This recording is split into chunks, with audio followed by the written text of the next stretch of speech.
Alô, amigos do nosso canal DIP Direito Público no YouTube.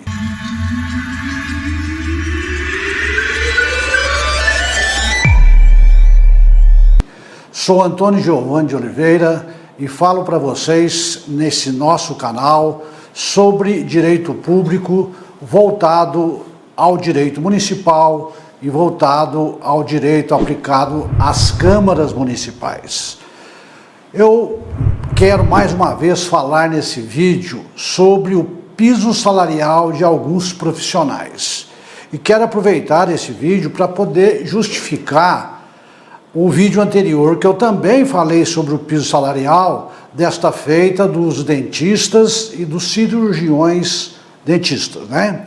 Bom, o que eu quero explicar? Eu acho que eu não fui bem compreendido por algumas pessoas que fizeram seus comentários sobre o piso salarial dos dentistas. Eu quero dizer o seguinte, que toda crítica, todo comentário vai ser sempre bem-vindo nesse canal. Obviamente que desde que sejam críticas respeitosas, tratando do assunto que nós estamos falando. As desrespeitosas eu não vou nem ler, tá certo? Mas quero explicar alguns pontos que talvez não tenha deixado aí vocês convencidos do assunto que eu queria tratar. Eu quero dizer o seguinte, quando eu falo sobre o piso salarial de alguns profissionais, eu não estou falando dos valores. Para mim, pouco importa se é 10, se é 20, eu estou falando sobre o piso, até porque quem fixou esses valores não fui eu, tá certo? Então, quando eu falo, não estou criticando o piso. Quando eu falo que o piso não se aplica ao servidor público, talvez aí seja um grande problema ou mal entendido. Quando não se aplica, não quer dizer que ele seja um valor alto, por isso que não se aplica, não, é nada disso. Pelo contrário, eu sou um profissional, entendo todos os outros profissionais que também fizeram seus cursos superiores, que se formaram, que tiveram as suas dificuldades, que tem que ter um piso que realmente resguarde aí o seu trabalho profissional, científico, técnico. A meu ver, em algumas situações, principalmente dos dentistas, o piso é muito baixo, eu concordo. Então, quando eu digo que não se aplica no serviço público, é porque lá está mais baixo ainda, a situação é pior. Então, não estou fazendo crítica ao valor que deve ser pago pelo profissional. Eu acho que deve haver um trabalho aí por parte dos conselhos, por parte dos profissionais, junto ao Congresso Nacional, ao Senado, junto aos deputados federais, para que fique, quando for fixar esses valores, realmente estudar o mercado, ver quanto precisa ser feito, para não ficar em determinadas situações com valores irrisórios. Então eu quero deixar isso claro. Não estou criticando ou falando que os valores estão altos, por isso que não se aplica no serviço público. Nada disso. Eles estão até baixo. E não se aplica porque lá na prefeitura, em determinadas situações, nas prefeituras, eles estão abaixo ainda do mínimo. Quer dizer, essa situação precisa ser regularizada, mas mesmo assim não se aplica. Muito bem. Hoje eu escolhi um outro de profissionais para falar sobre o piso, exatamente até para poder explicar essa situação, porque é quase que o assunto é quase aquele mesmo que eu tratei no vídeo anterior. Hoje eu quero falar do piso salarial, ou, entre aspas, do salário mínimo dos profissionais diplomados em engenharia, em química, arquitetura, agronomia e veterinária no serviço público. Para falar sobre o piso desses profissionais, eu tenho que buscar a Lei 4.950-A, de 22 de abril de 1966, que dispõe sobre a remuneração desses profissionais, tá certo? Muito bem, se nós pegarmos esta lei, ela vai dizer o seguinte no seu artigo 1º, que o salário mínimo dos diplomados pelos cursos regulares, superiores, mantido pelas escolas de engenharia, de química, de arquitetura, de agronomia e de veterinária é o fixado por esta lei, obviamente. E os artigos 2º vem dizer assim, o salário mínimo fixado pela presente lei é a remuneração mínima obrigatória por serviços prestados pelos profissionais definidos no artigo 1º, que são esses profissionais que eu acabei de falar, com relação de emprego ou função, qualquer que seja a fonte pagadora. Olha, veja bem, quando o legislador coloca no artigo 2º, com relação de emprego ou função, qualquer que seja a sua fonte pagadora, ele está se referindo aqui aos empregadores da atividade privada. É lá que nós falamos de relação de emprego, é lá que nós temos a carteira assinada, nós temos a CLT ou uma função, tá certo? Então, nós temos que já focar que esse piso, ele é aplicado na atividade privada da forma que ele foi feito. Em nenhum momento fala na lei que ele deve ser aplicado nas administrações públicas, municipal, estadual ou federal. Não tem essa informação. Fala em relação de emprego ou função. Aqui nós temos que entender que é atividade privada. E esta lei fixou 2 pisos diferenciados para esses profissionais. Fixou o piso de 6 salários mínimos, tá? Que hoje nós multiplicarmos aí R$ 1.302 vezes 6, vai dar R$ 7.812. Essa previsão está no artigo 6º dessa lei. Quem tem direito a receber 6 salários mínimos, quer dizer, é o mínimo, não é isso? Todos aqueles cujas atividades ou tarefas exigirem 6 horas diárias de serviço. Então, quem cumpre uma jornada de 6 horas, todos esses profissionais vão receber R$ 7.812, correspondente hoje a 6 salários mínimos, que são aqueles profissionais diplomados nessas escolas que eles estudaram, né? Com curso universitário de 4 anos ou mais. 4 anos, a formação ou mais, que é o artigo 4º da linha A.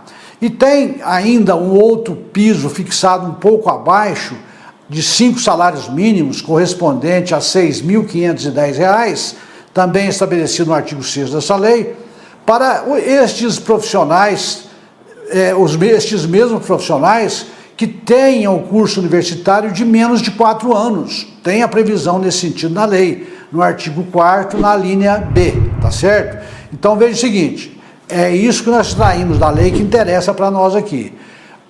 Houve pelo Congresso Nacional a fixação desses valores, através da Lei 4.950-A de 1966, fixando em 6 salários e 5 salários mínimos. Eu estou colocando isso aqui a título de ilustração, para poder explicar os valores. Mas não me interessa nem falar em valores aqui. O que eu quero deixar claro, como eu falei no vídeo anterior, que esses valores mínimos não são obrigatoriamente ou não devem ser obrigatoriamente aplicados no serviço público. Por que eu digo obrigatoriamente? Eu vou explicar mais daqui a pouco. Um momento que pode acontecer que esses valores às vezes podem ser aproveitados, mas com já em andamento cargos criados na administração pública, e se esses valores na administração pública estiverem abaixo destes fixados na lei como piso, não tem como, o prefeito não é obrigado a fazer esse reajuste. Porque no serviço público, como que funciona? Suponhamos aqui, tirando um desses cargos, de engenheiro. Suponhamos que eu vou criar na minha administração, eu estou precisando, na minha prefeitura, de um engenheiro. Então eu vou criar este cargo de engenheiro. Como que se cria o cargo? Eu faço um projeto de lei, mando para a Câmara aprova a lei, o prefeito sanciona, aquilo se torna lei, e a partir daí eu posso fazer o concurso público e preencher as vagas que eu precisar para engenheiro. E assim para as outras profissões.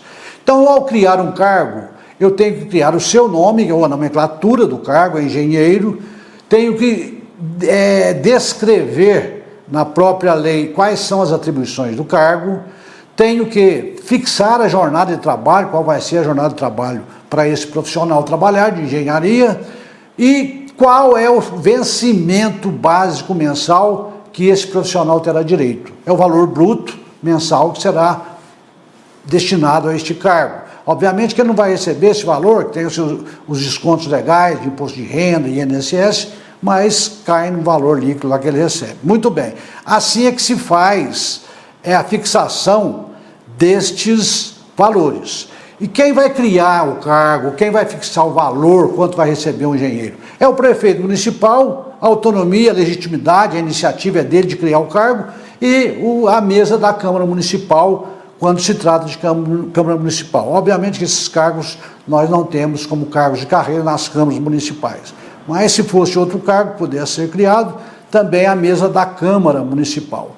Agora, nós não podemos transferir os valores desses salários mínimos para esse cargo de engenheiro se eles estiverem abaixo. Se estiver acima, ótimo, melhor, é o ideal e é o que todo mundo espera, tá certo? Mas se estiver abaixo, eu não posso. Por quê? Porque uma vez criados os cargos, eles são reajustados anualmente em determinado mês, janeiro, março, maio, dependendo da legislação municipal que fixa esse mês, data base para reajuste. Então esses valores, uma vez criados, são reajustados anualmente com base no índice da inflação. A Constituição Federal, no seu artigo 37, prevê esta obrigatoriedade de reajustar esses valores com base na inflação. E se o prefeito quiser dar um reajuste acima desse registrado na inflação nos últimos 12 meses, ele pode dar, e essa diferença nós chamamos de aumento real, aquilo que ultrapassar o índice da inflação. Muito bem, então é assim que funciona, não tem como o prefeito pegar e dar um aumento para o engenheiro seguindo o piso, porque e os outros servidores? Eles serão prejudicados. E esse índice anual é aplicado de forma igualitária para todos os servidores, o mesmo índice. Então, se eu faço isso para um engenheiro, estou dando um aumento diferenciado que a lei proíbe. Agora, em determinadas situações, pode ser adotado o piso. Por exemplo, nesse caso, se o prefeito receber do governo federal a diferença para complementar esse pagamento, obviamente que ele pode adotar, porque ele não está saindo do recurso próprio dele. Está vindo uma ajuda complementar para complementar aquele vencimento e para igualar ao piso mínimo de cada servidor que tem a sua categoria fixada por lei, tá certo? Nessas condições pode ser feito, como eu já disse no vídeo passado, como ocorreu com os profissionais do magistério, que a verba vem pelo Fundeb, é pago pelo governo, é transferido para o município, que paga esses valores, e os agentes comunitários de saúde em endemias, que também o município está recebendo uma complementação para pagar este piso mínimo fixado por eles. Tá? Para isso tem que haver uma alteração na Constituição Federal e criar-se a lei para fixar esses valores. Aí tudo bem, aí pode. Agora, um outro momento que eu falei para vocês que poderá às vezes ocorrer a adoção desses mínimos, será quando? Quando se cria o projeto de lei lá no seu nascedouro. Quando o prefeito faz um projeto de lei, manda para a Câmara, é o momento de haver ali um diálogo entre o sindicato, entre os órgãos de classe, entre os servidores, para que o prefeito, ao fixar esses valores, fixe pelo menos o que está no piso, que eu acho pouco, repito, não estou falando em valores, aí a discussão fica para os conselhos, para os sindicatos, mas que garanta pelo menos o piso. Na criação do cargo, fixando o valor do piso, não tem problema nenhum. O que eu não posso é quando eu fixo menos, no andar da carruagem eu querer alterar essa situação, eu não posso.